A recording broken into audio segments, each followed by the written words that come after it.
Kaya na, pwede. Isang masayang oras po ng panonood sa bawat isa sa atin at welcome po sa ating pong programa, Lessons Study. Ito po ay isang programa ng Suri Filipino Seventh-day Adventist Church at amin po kayong binabati sa man dako ng mundo kayo naroon. Kumusta na po kayo? I hope and pray na kayo po ay nasa mabuting kalagayan.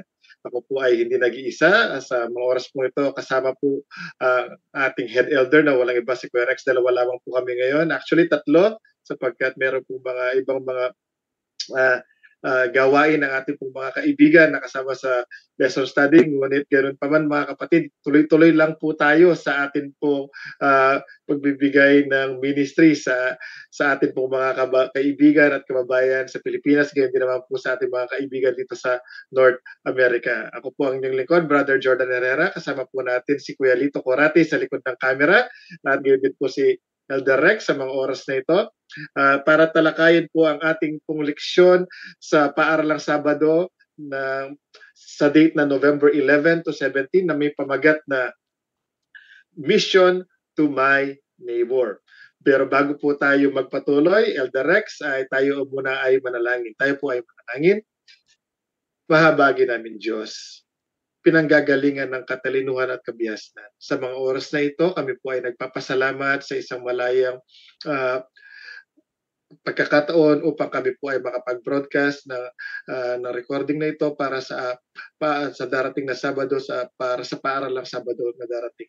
Sa mga oras na ito, Panginoon, ang inyong nawang banal na Espiritu ang siyang sumaamin at punuin ang inyong mga lingkod ng katalinuhan at ng kabihasnan na nanggagaling sa inyo upang sa aming po pagrerepaso ng leksyon sa paaralang Sabado ay may flip po namin ang inyong pangalan at the same time makapagbigay ng liwanag sa mga taong na makikinig sa amin sa mga oras na ito.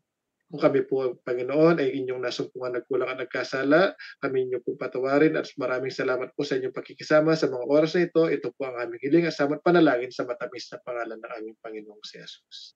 Amen. Okay, so muntik ko nang nakalimutan, parang daan ng katotohanan sa itong ating setup, pero hindi ho, kaibigan, ito po ang ating lesson study. So, kaya nga po ng aking nabanggit, ang ating pong leksyon ay nasa lesson 7 na, Kuya Rex. At napakabilis ho ng panahon at malapit na naman matapos ang quarter na ito at darating na po ang bagong taon. Ang ating pong lesson 7 ay may pamagat na Mission to My Neighbor. At ang ating pong memory text sa isang linggong ito ay matatagpuan sa Luke chapter 10 verse 27. Babasahin ko po siya in New International Version at ganito po ang sinasabi. He answered, "Love the Lord your God with all your heart and with all your soul and with all your strength and with all your mind, and love your neighbor as yourself." Mga kapatid, ito pong talatang ito, ang tekstong ito ay halos alam lahat ng ating mga Kristiyano, isa communion man ng Seventh-day Adventist, sa Romano Katoliko, Methodist, Baptist Church. Lahat po yan alam po ng ating mga kaibigan sa ibang mga communion. Ang tanong sa mga oras na ito, as we study Mission to My Neighbor, papaano ba natin naipapahayag na mahal natin ang ating Panginoong Diyos sa ating kapwa? Alalahanin po natin mga kaibigan ko, ang sinasabi sa John chapter 14 verse 15, ang sabi po doon, "If you love me, you keep my commandments." Ang mga nagsasabing mga misyonero sila ng ating Panginoong Hesukristo o ng ating Amang Diyos na nasa langit ay of course dapat mapagmahal. At masasabi mo ba, Kuya Rex, na mahal mo ang isang tao kung hindi ka gumagawa ng magaganda o mabubuting bagay sa kanya? Di ba?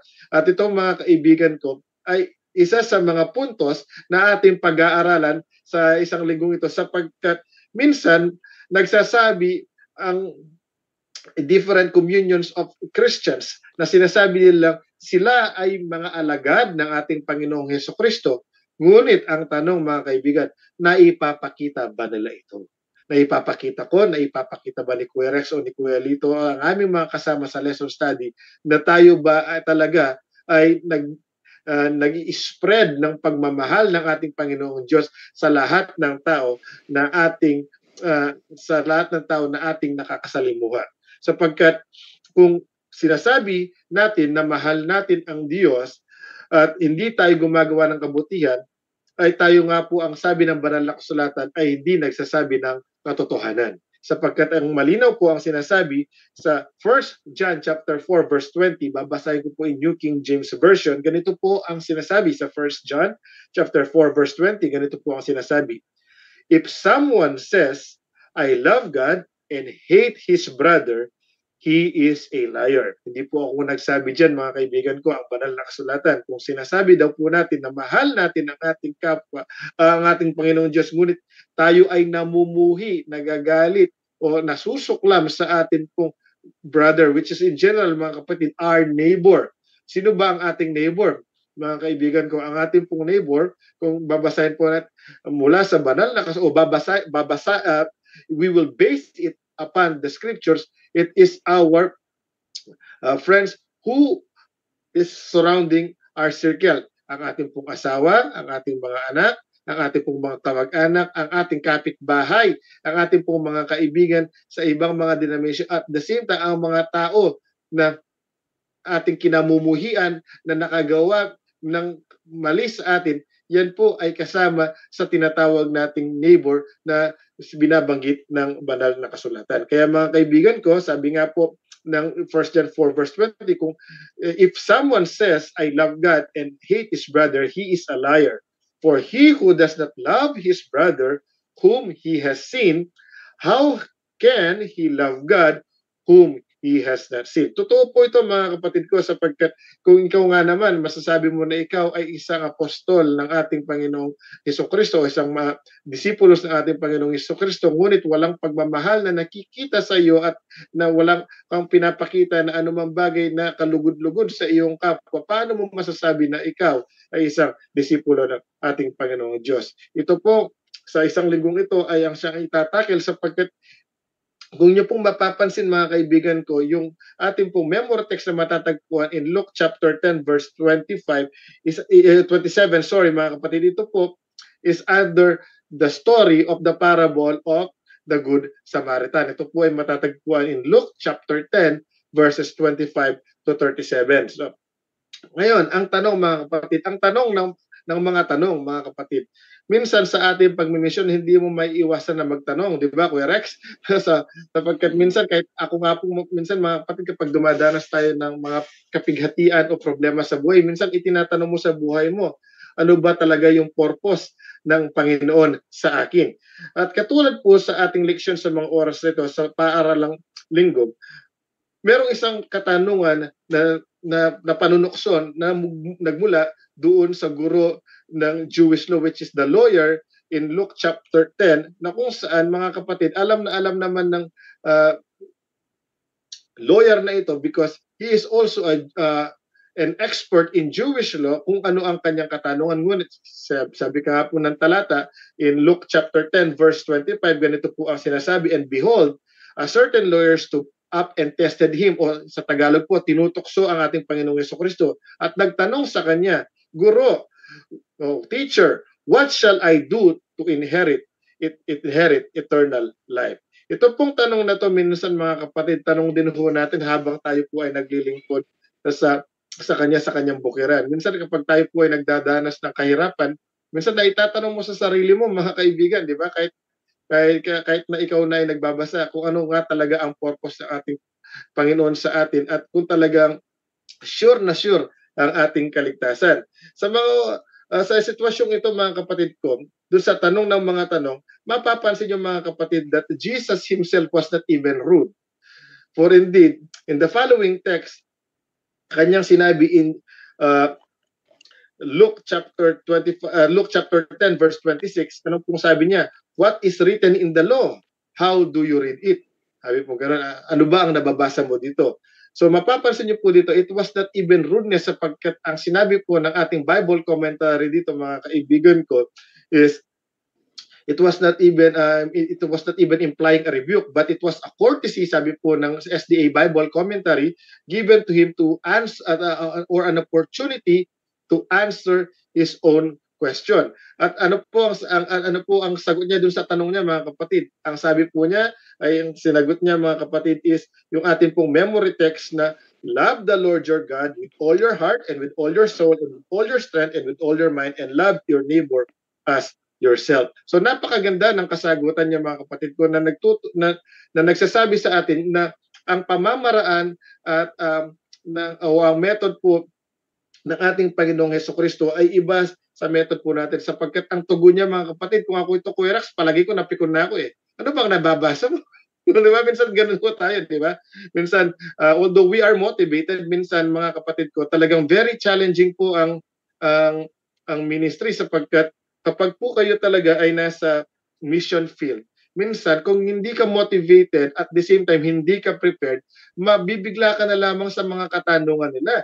Halimbawa po sa ating mga Seventh-day Adventist, minsan talagang agad-agad na sinasabi, pasintabi po sa inyo na sa mga nagbibigay ng komentong ito, pero ito lamang po ay para sa ating pag-aaral na lagi halos minsan ay nababasa natin sa internet na kung yung mga paratang sa Seventh-day Adventist na tayo po ay kulto, at the same time, ano pa po, tayo po ay may mga ay hindi po yung talagang tunay na pananampalataya. At minsan sinasabi nila na wala tayo sa tamang pananampalataya sapagkat hindi naman po natin mapapatunayan na mayroon Diyos. Sa mga tanong na ito, mga kaibigan ko, na inyong mababanggit, isa po sa binabanggit ng ating past lesson na magagamit natin ngayon, na ginamit na response ng ating Panginoong Hesukristo is yung salita ng ating Panginoong Diyos.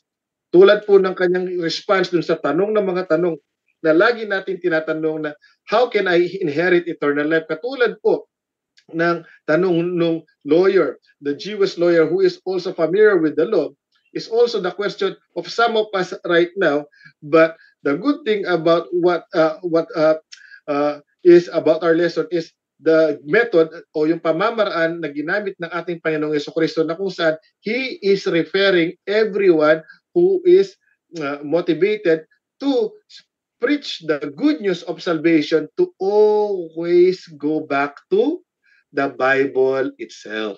So katulad po ng ating Panginoong Hesukristo, tinanong niya, ano ba ang nabasa mo? Di ba? How readest thou? Sabi po ng King James Version. At ang response nga po niya is yung love the Lord your God with all your heart, with all your soul, and with everything that he got, mga kapatid ko, and he should love his neighbor than himself. At ang tugon po ng ating Panginoong Hesukristo sa verse 28 ay ganito, and he said to him, you have answered rightly, do this and you will live. So napakaganda po ng tugon ng ating Panginoong Hesukristo sa kanya, na isa rin pong panawagan sa bawat isa sa atin. Sa atin pong pagbuhay misyonero, sa atin pong mga kapwa-tao, alalahanin po natin na bago po tayo lumabas, tandaan mo natin na dapat prepared po tayo. Dapat prepared tayo. At the same time, dapat alam po natin kung saan natin sila ituturo. Sapagkat sa totoo lang, mga kapatid ko, hindi pa po nahayag sa amin dalawa ni Kuya Rex kung ano ang kaluwalhatian ng ating Panginoong Hesukristo. Kahit sa ibang mga tao. Ngunit, mga kapatid ko, sa ganang akin, sa panampalatayang aking tinanggap na ito, aking pong may sasabi, mga kaibigan ko, na ang banal na kasulatan ay ang makakapagturo sa iyo kung talaga ang inyong sinasaliksik na pananampalataya ay tunay na totoo, at ang Panginoon na inyong sinasaliksik ay talagang nabubuhay at nandiyan lagi. Sapagkat ang tanong na ito, mga kapatid, ang tanong na tinanong ng ating Panginoon sa kanya kung ano ba ang nabasa mo, is a motivation for him to look to the scriptures, Kuya Rex, di ba?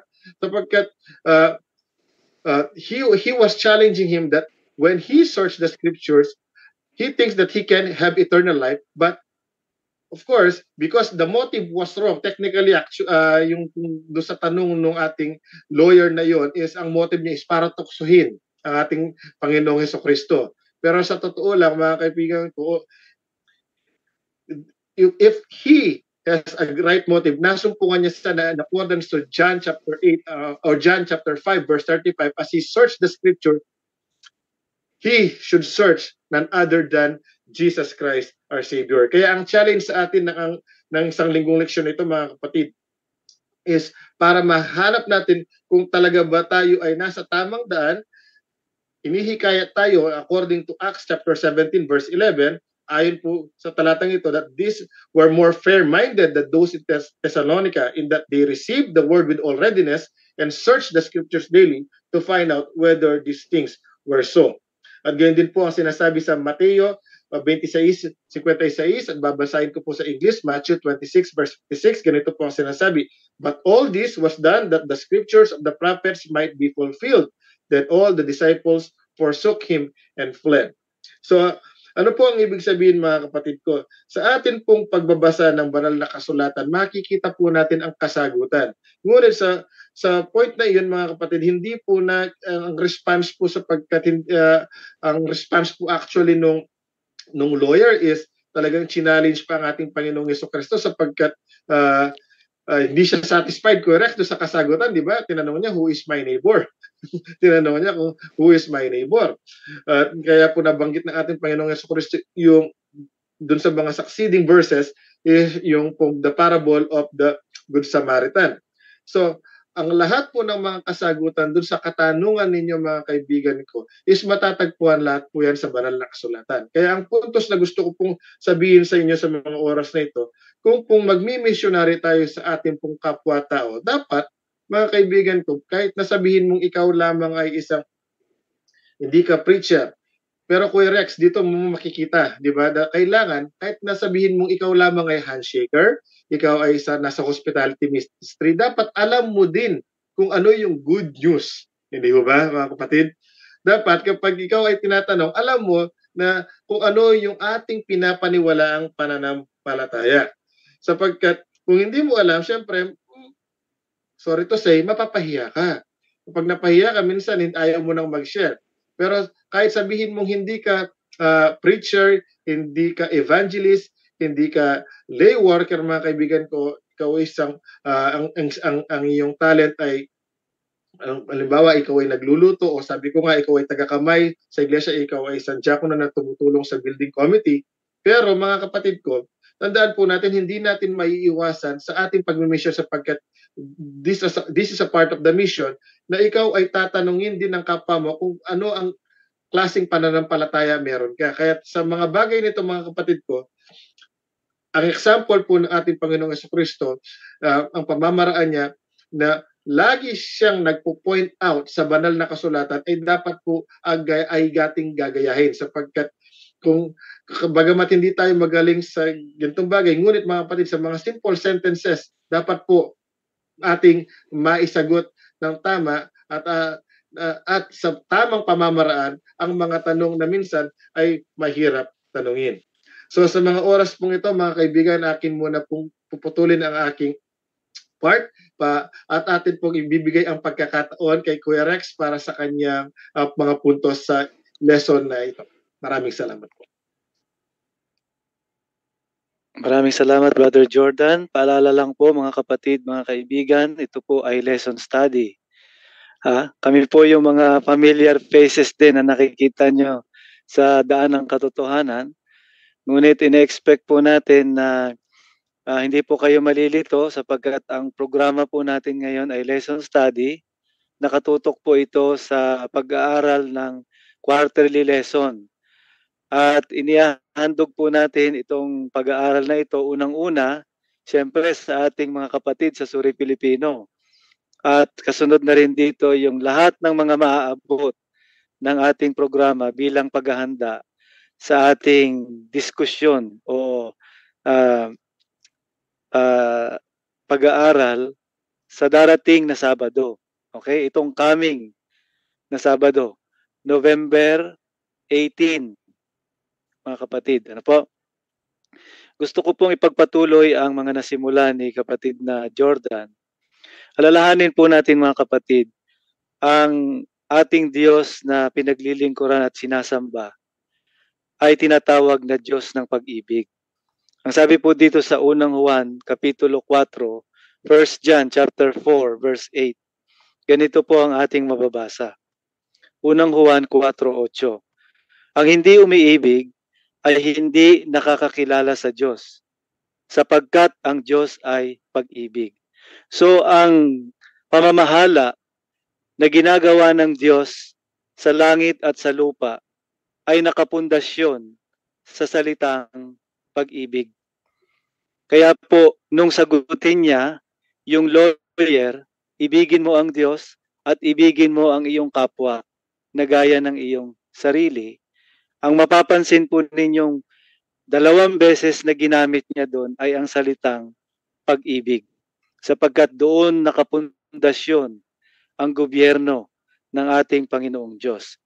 Ngayon, kung babasahin po natin yung Desire of Ages na isinulat po ni Ellen White sa page 503, kung ika-classify natin yung salitang neighbor, bukod doon sa binanggit ni kapatid na Jordan, dito po mababasa natin dito yung kahulugan na sinabi po ni Ellen White. Ang sabi niya, pag sinabing neighbor, who is my neighbor, it has no reference to race or class distinction. Our neighbor is every person who needs our help. Our neighbor is every soul who is wounded and bruised by the adversary. Our neighbor is everyone who is the property of God. Sa madaling salita, ang neighbor ay ang ating kapwa-tao. Wala pong pinipiling lahi, walang pinipiling, dito kapatid na Jordan, mga kapatid, binabasag nito yung ethnicity na o yung bang kaugalian na ang akin lamang mamahalin ay yung mga kalahi ko. Ang akin lamang mamahalin ay yung mga ka-church member ko. Yung hindi ko ka-church member, kalaban ko yan. Binabasag po yung ganong klaseng practice, mga kapatid. Kaya yung pong may mga pasintabi doon sa may mga fraternity, no? Kasi minsan pagka may frat ka o member ka ng isang fraternity, ang tutulungan mo lang pag may nangangailangan yung ka-frat member mo. Yung kalaban mo sa frat, yung isang grupo, kalaban nyo lahat yun. Ang kalaban ng isa, kalaban ng lahat. So hindi po maganda, kaya nga po hindi maganda yung mga tinatawag natin na mga pagkakampi-kampi na itinuturo ni Apostol Pablo, na ito po ay gawa ng laman yung pagkakampi-kampi. Hindi po pag-ibig yan Kaya pag may tutulungan po tayo, hindi lang po tayo dapat magfo-focus sa mga pabor sa atin, no? Yung mga kapatiran, kaibigan, kakilala. Kahit yung hindi, dapat pwede rin po natin silang tulungan. Lahat ng kapwa, ika nga po natin. So nung tanungin, yun po ang sagot doon. Who is my neighbor? So ang ating kapwa-tao, ang ating neighbor, mga kapatid. Sapagkat doon nagre-reflect yung totoong karakter ng Diyos sa pag-ibig, mga kapatid.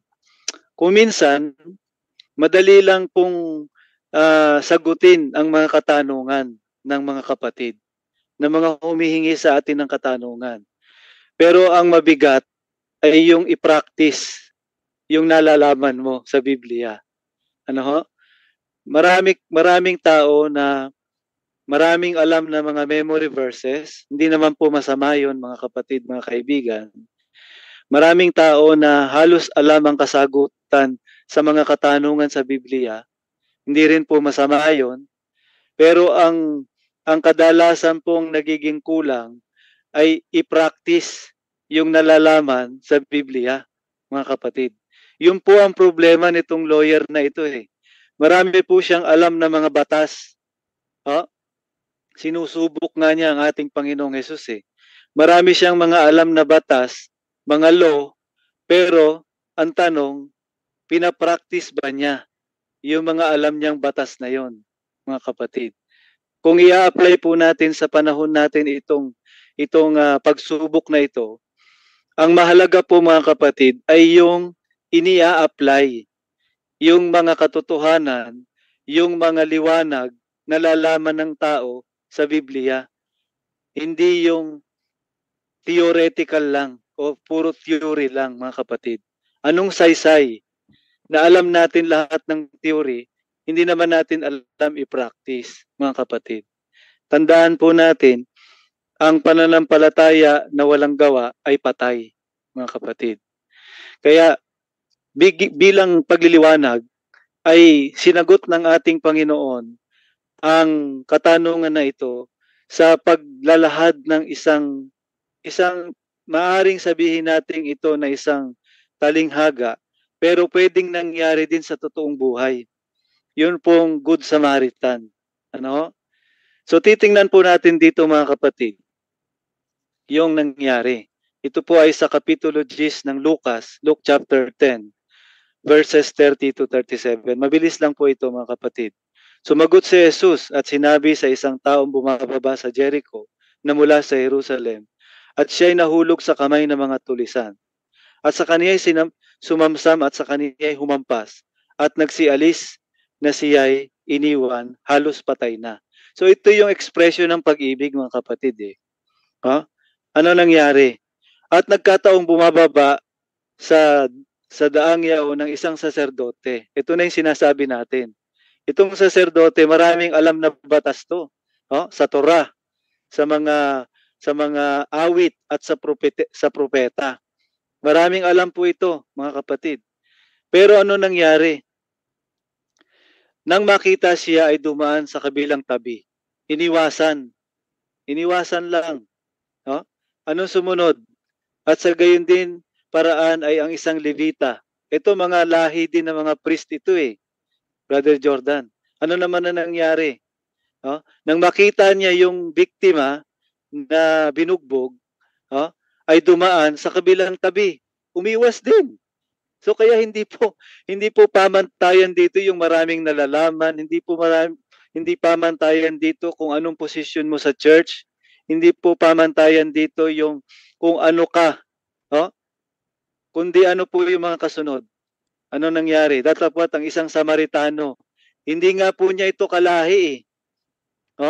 Ang Samaritano, itinuturing nga po ito ng mga marurumi ng mga Hudyo sapagkat hindi nga po nila ito kalahi. Eh yung biktima, kalahi nila eh. Ano nangyari? Dumadaan yung Samaritano. At nang siya'y makita ay nagdalang habag. Ito pa yung naawa. Kung sino pa yung itinuturing nila na hindi nila kalahi, kung sino pa yung itinuturing nila na marurumi, na parang hayop, maaaring tinuturing nila na walang kilalang Diyos, hindi kumikilala sa tunay na Diyos o sumasamba sa tunay na Diyos, ito pa yung nagdalang habag at lumapit sa kaniya sa verse 34. At tinalian ng kanya mga sugat na binuhusan ng langis at alak at siya'y isinakay sa kanyang sariling hayop at dinala siya sa bahay tuluyan at siya'y inalagaan. Tingnan niyo po yung ginawa nito. Maaring may lakad din ito eh. May pupuntahan ito, importanteng appointment din, katulad ng saserdote at katulad ng Levita. Pero siya huminto, mga kapatid. Hindi siya nagdalawang isip na iwasan, total hindi ko naman kalahi ito, hindi ko naman kilala ito. Hindi siya nagdalawang isip, kundi siya ay nagbigay ng kanyang tulong. At nang kinabukas ay dumukot siya ng 2 denaryo at ibinigay sa katiwala ng bahay tuluyan at sinabi, alagaan mo siya. At ang anumang magugugol mong higit ay aking pagbabayaran sa iyo, pagbalik ko.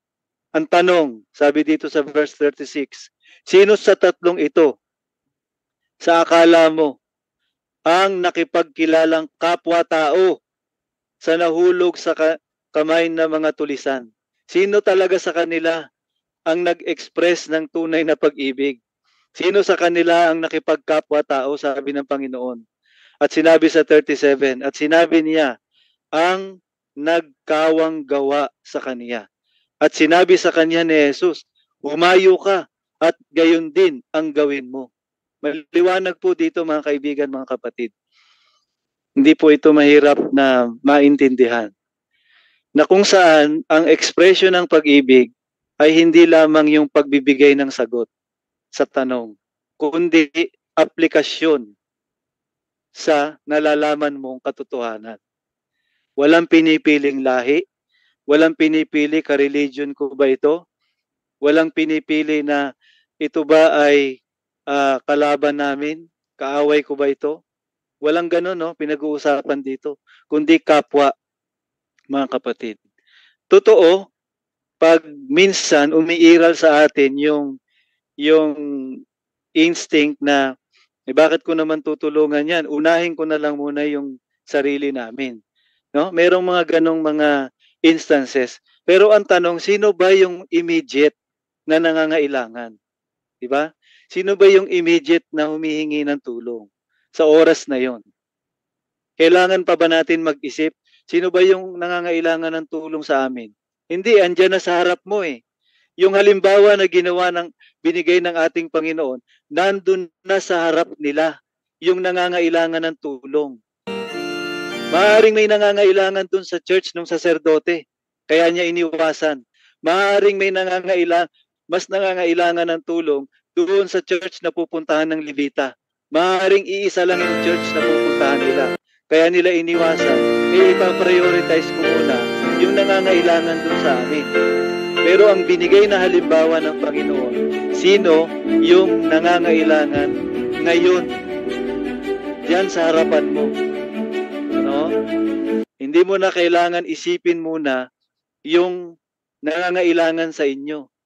Kundi sino yung nasa harap mo na nangangailangan, mga kapatid. So yun po yung motivation. Yun po yung sinasabi dito, mga kapatid, na utos ng ating Panginoon na kasagutan doon sa tanong ng lawyer na sino ang aking kapwa at kung papaano natin ipahayag ang tunay na pag-ibig sa kanya. So, dito mga kapatid, pumapasok yung salitang ibigin mo ang Diyos. Bakit? Kasi kung ano yung ginawa mo sa kapwa mo, di ba sabi ng Panginoon, no? Sa Kapitulo 25 ng Mateo, maliwanag po yung ating mababasa dito, mga kapatid. Kapitulo 25 ng Mateo, no? Noong kanyang sagutin yung mga nagtatanong sa kanya, sino? Sabi niya, sa ano ka namin nakitang hubad? Sa ano ka namin nakitang nagutom? Sa ano ka namin nakitang nauhaw? Di ba? Nagtanong ng ganon. At ikaw ay naging bilanggo. Sisimulan natin pero hindi ko na po babasahin lahat, mga kapatid. Babasahin ko na lang po yung key verse tungkol dito, mga kapatid. Dito sa verse 40, Mateo 25, talatang 40. At sasagot ang hari at sasabihin sa kanila, katotohanang sinasabi ko sa inyo, yamang inyong ginawa sa isa dito sa aking mga kapatid, kahit sa pinakamaliit na ito, ay sa akin ninyo ginawa. So maliwanag, mga kapatid, yung gagawin pala natin sa kapwa natin, sa kanya natin yun ginawa. Kaya yun po ang katuparan ng pag-ibig sa Diyos, pag-ibig sa kapwa. Idadagdag pa po natin dyan yung kautusan niya na nabubuo. Kung paghihiwa-hiwalayin din natin yung pag-ibig sa Diyos at pag-ibig sa kapwa, kaya titingnan po natin yung 10 utos din. Nakalagay doon sa unang 4 na utos, huwag magkakaroon ng ibang Diyos, huwag sasamba sa mga Diyos-Diyosan, o huwag sasamba sa mga fake na Diyos. Pangatlo, huwag babanggitin ang pangalan ng Diyos sa walang kabuluhan, alalahanin o ipangili ng 7 araw na Sabat. Pag-ibig sa Diyos yun. Pag-ibig sa kapwa, igalang. Huwag papatay, huwag mangangalunya, huwag magnanakaw, huwag magsisinungaling, huwag mag-iimbot. Pag-ibig din sa kapwa yun. So yun po ang sinasabi po ng leksyon natin, mga kapatid. Kaya mag-ingat po tayo, na alam nyo yung favoritism, hindi po maganda yan. Sa totoo lang. Kung ipapractice nyo yan mismo sa inyong sariling sambahayan, nagke-create po kayo ng kaguluhan. Nagke-create po kayo ng pag-aaway sa mga magkakapatid. Kung favorite ninyo yung panganay, tapos yung bunso ay parang lesser yung pag-ibig ninyo, or baliktad, yung bunso mas mahal ninyo kaysa sa panganay, o yung gitna, o yung nag-iisang lalaki, o yung nag-iisang babae. Nagke-create po kayo ng kaguluhan o chaos sa inyong pamilya. Bakit? Papasok po dyan yung inggitan, papasok po dyan yung pagseselos, papasok po dyan ang sari-sari na mga kasalanan at pagkamakasarili. At the end of the day, mga kapatid, hindi po kayo nakapagturo ng pag-ibig sa kapwa. Hindi po kayo nakapagturo ng pag-ibig sa inyong mga anak. Bakit? Sapagkat hindi po nyo sila minahal ng pantay-pantay. Ganon din po sa church, mga kapatid. Kapag gusto nyo lang tulungan yung kaklose nyo, gusto nyo lang ipag-pray kung sino lang yung mga kaibigan ninyo, gusto nyo lang imbitahan yung mga malalapit sa inyo, ay baliktad po yung turo ng Biblia kung sino nga yung mga nasa tabing kalsada, yun nga ang inimbitahan di ba? Sino yung mga, kaya lang, wala nga lang silang damit pangkasal yung iba, ayon dun sa parabola. Pero kung babasahin po natin yung writings na Ellen White, kung bakit, nalalapit na po yung Christmas, Bakit po itinuro niya, bakit po sinabi niya na okay lang maglagay ng Christmas tree sa mga churches, Bakit? Ang sabi niya, lagyan ninyo ng regalo sa ilalim. Para kanino? Para doon sa mga nangangailangan. Pero ano pong ginagawa natin minsan? Hindi po hinahatulan, Wala pong patama ito, mga kapatid. Kadalasan ang ginagawa po ng marami ay yung mga regalong yon para sa mga anak natin, para sa mga kaibigan natin, di ba? Pero pinapayo niya, alalahanin natin yung mga nangangailangan.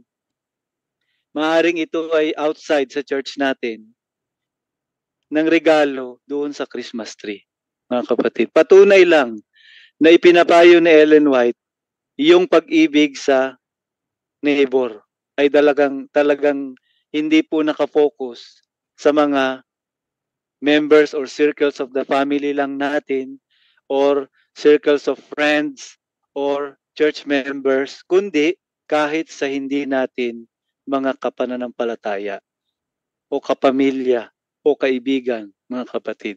So yan po ang sinasabi, kung ginagawa ninyo ito sa inyong kapwa, sa akin ninyo ito ginawa, ang sabi ng ating Panginoong Hesus.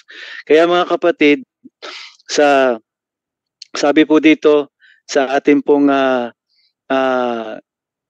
Testimonies for the Church, Volume 2, page 25, to visit the fatherless and widows in their affliction and to keep himself unspotted from the world. Good deeds are the fruit that Christ requires us to bear.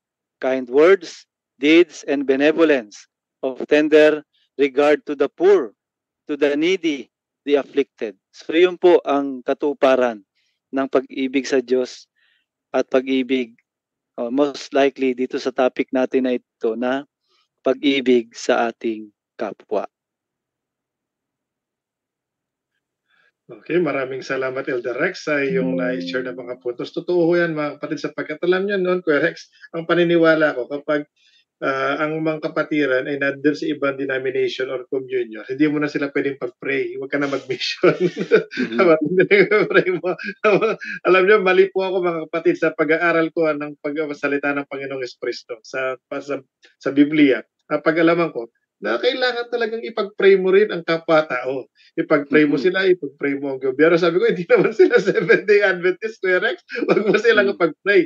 Mga kapatid, nagkakamali po tayo. As a missionary of God, yun nga, as susog sa ating pong pag-aaral sa mga oras na ito. Kung ikaw ay isang missionary, ano man ang iyong talento, ipag-pray mo sila isa-isa, mga kapatid. And I believe, katulad nung story of Good Samaritan, he was praying na gumaling agad yung kanyang tinulungan, mga kapatid. Huwag nawa sana na tayo ay maging katulad nung magnanakaw, na kung saan, yung magnanakaw, alam po natin, di ba, 4 na tao dyan, may 4 na klase dyan is yung magnanakaw, yung Levites at saka yung priest, yung innkeeper at saka yung good Samaritan. Mga kapatid, huwag nawa tayong masumpungan na tayo yung magnanakaw sapagkat minsan marami dyan nagpapanggap na dala nila yung motivated sila to give Christ. Di ba? Pero ang motivation nila, hindi po nagpapatama mga kapatid. Ngunit ang motivation nila is para yumaman ang kanilang bulsa. Mga kapatid, huwag nawa pong mangyari. Although, technically speaking, they are preaching Christ and then in later mga kapatid, all things work together for good naman eh. Sabi, lalong ito, pag nakita mo na ang pagmamahal ng Diyos, malalaman din naman nung mga napabalitaan ng pagmamahal niya ating Panginoong Jesucristo, yung tamang daan, Kuya Rex. Di ba? Pero doon sa mga gumagawa ng NB and grip, doon sa mga tupa ng ating Panginoong Diyos, sa ibang kawat, tandaan natin mga kapatid, may kaparosahan dyan. Ha? Pag nagmi-mission ka, ang mission na ito hindi sa iyo. Ang pinanggalingan ng mission ayon sa ating leksyon sa trimestreng ito is all about God's mission, and it is our mission. Huwag naman tayong mangyari na tayo din naman yung mga priests and yung mga Levites, yung mga na kung saan, para sa kanila, Kuya Rexis, yung narinig ko sa iyo kanina is mind your own business. Parang huwag naman nang mangyaring makita sa Seventh-day Adventist Church ng mga kapatid sapagkat huwag naman makita na, what is yours. Yung kung anong tinanggap mo liwanag, sa iyo yan. Ang tinanggap ko liwanag sa akin yan.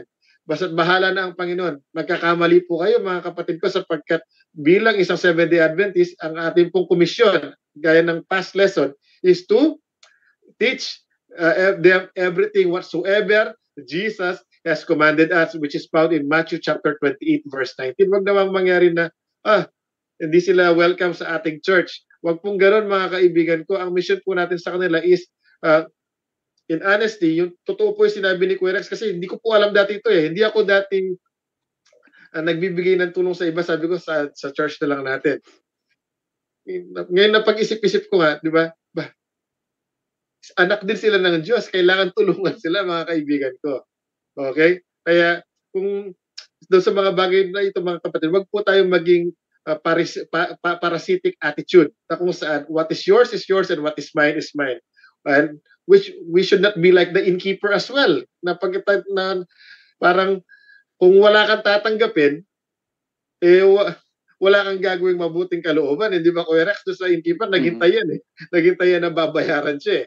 Di ba? Kaya nga sinabihan siya nung Good Samaritan na bukas, kapag di pa siya magaling, magdadagdag ako ng ilang denaryo para sa kanya.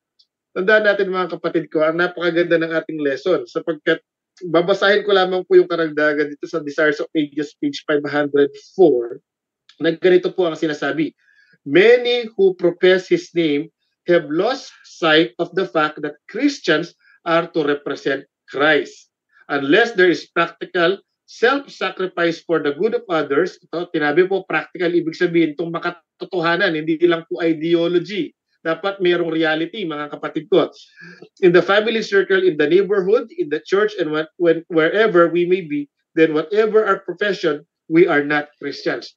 Totoo po ito kung sinasabi mo na meron kang pananampalataya, ngunit wala kang pagmamahal. Kasi ang pagmamahal, mga kapatid, love is always an action. Nakala ko po nun, kapag pag-pray na lang kita. Ito, Kuya Rex, ito lagi nilang ginagamit eh. Nangangailangan ng kapatid. Pag-pray na lang kita. Lagi yung ginagawa yan ngayon.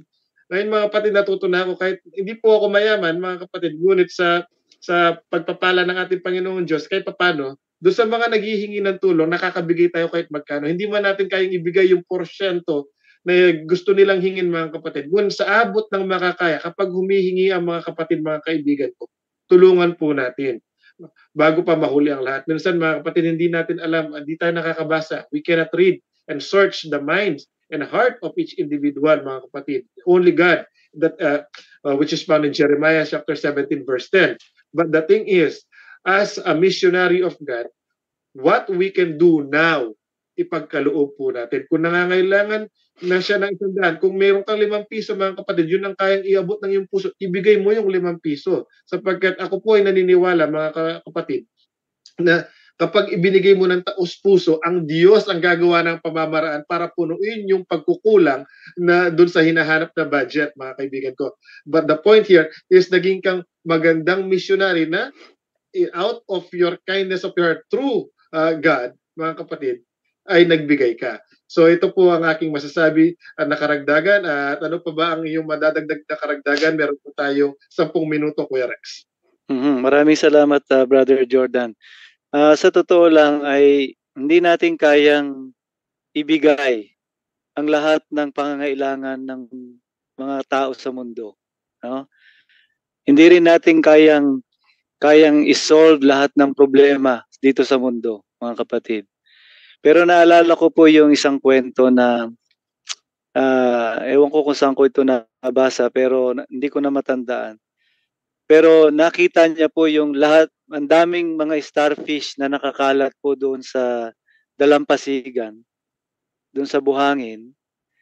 Sabi niya, gusto niyang tulungan lahat yung mga starfish na yon, sabi ng bata, na mabuhay sila. Kaya lang, paano ko sila matutulungan lahat? Ay, ang dami nila. Hindi ko kaya silang tulungan lahat para mabuhay. Kasi alam mo yung starfish pagka matagal silang nakababad sa init na, yung wala na po sa tubig, tumitigas na yan eh. Nagiging parang corals na sila. Oh? Nagiging parang basta matigas, nagiging parang semento yung structure po nila. Pero pag nasa tubig sila, yung buhay sila, malambot po yan, yung mga starfish. So ngayon, sabi nung tatay nung bata, sabi niya, sige, pulutin mo lang kung ilan lang yung mapupulot mo, tapos ihagis mo sila sa tubig uli. Ganun lang. Kung ilan lang yung talagang kaya mong ibalik sa tubig, hanggang doon ka lang. Hindi mo talaga kayang ihagis lahat ng mga nakababad na dyan sa araw. Talagang meron at merong titigas dyan. Ang point dito mga kapatid, ay alam mo yung tama, alam mo yung mabuti, kung ilan lang yung kaya mong tulungan na ihagis doon sa tubig para mabuhay sila, gawin mo. Yung hindi mo magagawa, hindi ka hahanapan doon. Ang sabi po dito sa aklat ng James, Santiago Kapitulo 4, talatang 17. James chapter 4 verse 17. Sa nakakaalam nga ng paggawa ng mabuti at hindi ginagawa, ito'y kasalanan sa kanya. Okay? So alam natin yung mabuti, magpahayag tayo ng pag-ibig sa kapwa-tao natin. Pero kung iisipin natin na, ay, wag na lang, kung hindi ko lang din siya kapatiran, hindi ko na siya tutulungan. Kung hindi ko lang siya kaibigan, wag na lang. Sa iba na lang. Or kung hindi ko siya ka-close, wag na lang. Eh, ang mabuti, tulungan eh, di ba? Kaya nangyayari po, kasalanan din pala yun.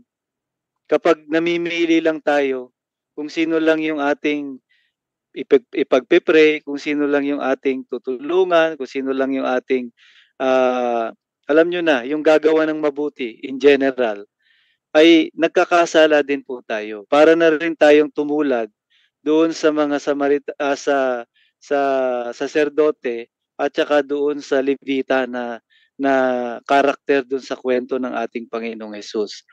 Kundi bagkus mga kapatid, wag po tayong mamimili ng tutulungan nating lahi, kumbaga. Yung immediate na alam nyo naman, kaya naman natin ma-distinguish yan eh. Kung halimbawa may namamalimos sa iyo, sasabihin niya na Sir, pengin naman po ng pera pambili ng pagkain. Kung nag-aalinlangan ka magbigay ng pera kasi iisip mo na isusugal niya yon, di pagkain na lang ibigay mo talaga, di ba? Kasi ang kailangan niya talaga ron pagkain eh. Hihingi siya ng pera para bumili ng pagkain. Pero kung nag-aalinlangan nga tayo magbigay ng pera, di pagkain na talaga yung ibigay mo. O kaya naman ay kung hindi mo kaya yung hinihingi niya, di kalahatiin mo. Kung meron nangungutang sa iyo ng 1,000 for example, at sa palagay mo alam mo wala siyang kakayahang ibalik 'yon. Oh? Kasi utang halimbawa Brother Jordan, pautang naman ng $1,000. Sa tingin mo, sa isip mo, sa pagkakakilala mo sa kanya, hindi niya na kayang ibalik 'yun sa iyo, yung buong 1,000. Magbigay ka ng kaya mo. Pero wag ka na mag-expect na ibabalik ngayon. Sabihin mo na lang na ito, nasa sayo na. Alam ko nangungutang ka, Pero ito lang ang kaya kong ipautang sa iyo. Ngayon kung hindi mo ibabalik, nasa sayo na lang din. Parang bibigay mo na lang kung nag-aalinlangan ka. Pero ang tanong, tumulong ka ba o hindi? Tumulong ka pa rin, di ba?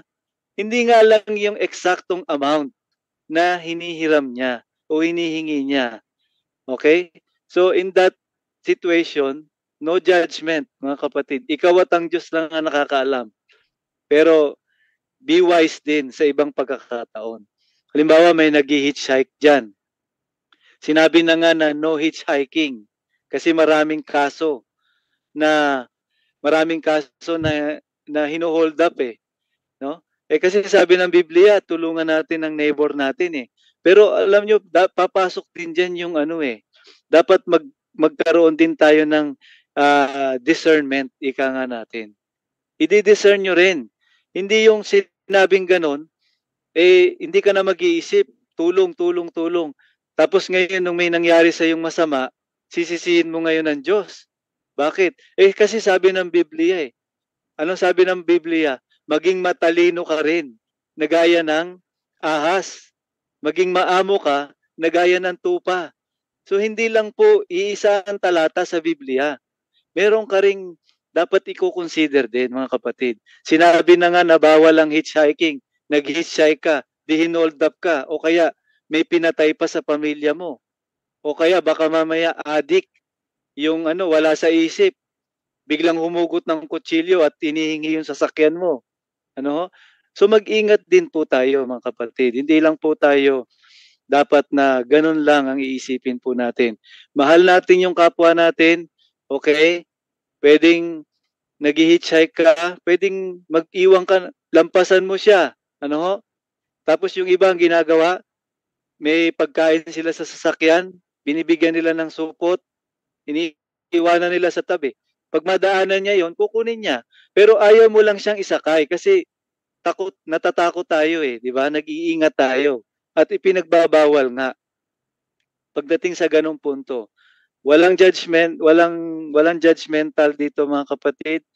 Nasa sa inyo. Kung nade-discern ninyo na okay lang, safe siyang tulungan o something, nasa sa inyo kung isasakay ninyo. Kung hindi niyo isakay, walang magja-judge sa iyo. Ang Diyos at ikaw ang nakakaalam kung bakit. Di ba? So ganun po, mga kapatid. Hindi mo isinakay, hindi kita hahatulan kasi ikaw at ang Diyos ang nakakaalam, mga kapatid.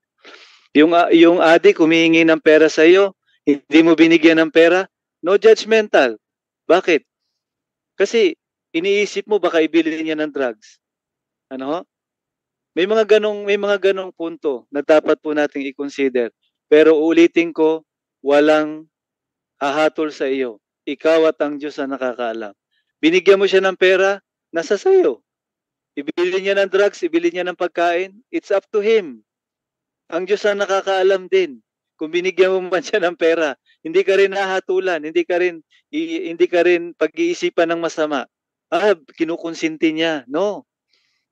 Kung mahal din natin ang kapwa natin, Brother Jordan, hindi rin natin siya i-judge kung ginawa man niya yon, kung tinulungan man niya o hindi. Tayo at ang Diyos ang nakakaalam kung ano yung ginawa natin. Anong motibo natin, bakit natin ginawa yon, at anong nasa puso natin. Siya lang ang nakakabasa nun, mga kapatid. Kaya dapat maging open-minded din tayo pagdating sa bagay na ito. Huwag tayong maging, alam niyo yun, minsan may mga tao na medyo makitid yung kanilang pangunawa. Akala nila, yung nakikita nila is yun na yun. Hindi nila iniisip, bakit ba na late ito? Palagi ka na lang late. Di ba? Bakit ba siya na late? Malay mo, naging good Samaritan siya, brother. Meron siyang nadaanan na tinulungan. Kasi yung dalawa nagmamadali eh. Yung yung priest at saka yung Levite, yung sacerdote at saka yung Levite. Nagmamadali sila, baka malate na sila sa pagdalo nila kaya iniwasan na lang nila yung biktima. O hindi ka nga na late. Pero hindi mo naman tinupad yung talagang meaning ng kautusan na alam mo. Yung isa na late nga siya, pero tinupad niya kung ano talaga yung kahulugan ng pag-ibig na sinasabi ng ating Panginoong Hesus. So yun po ang aking may dadagdag, mga kapatid. Last na lang po ito. Yung quotation po, napakaganda ko kasi ng quotation na ito eh. Ang nakalagay po kasi dito, kung ipagpapatuloy natin yung Testimonies for the Church, Volume 2, page 25. Ang nakalagay po dito ay ganito. Pagpapatuloy ko lang po Every act of justice, mercy, and benevolence makes melody in heaven. The Father from His throne beholds those who do these acts of mercy and numbers them with His most precious treasures. And they shall be mine, saith the Lord of hosts, in that day when I make up my jewels. Every merciful act to the needy, the suffering, is regarded as though done to Jesus. You may, when you succor the poor, sympathize with the afflicted and oppressed, and befriend the orphan, you bring yourselves into a closer relationship to Jesus. Yun lang po, mga kapatid. Tayo po, kami kahit nagtuturo kami dito, we also learn. Hindi lang po ito para sa inyo, para sa amin din na mga nagsasabi nito. Mamaya-maya dyan, kami nagsasabi pero hindi namin ginagawa. Nagkakasala din po kami, mga kapatid. Kaya ito po para sa ating lahat, itong leksyon na ito, mga kapatid. Maraming pong salamat. Maraming salamat. Tunay po talaga, ang mission is action. Di ba, Kuya Rex? The mission is always an action. Remember, mga kapatid, you can, but it's a warning for all of us. Thank you, Kuya Rex, for that wonderful warning that you cannot share what you don't have. Di ba? Tandaan po natin, magpakatotoo naman po tayo. Before we close, marami kasi, Kuya Rex, dahil dito sa atin sa Canada, sa North America, sa mga malalaking mga bansa, uso kasi ang credit, hindi ba?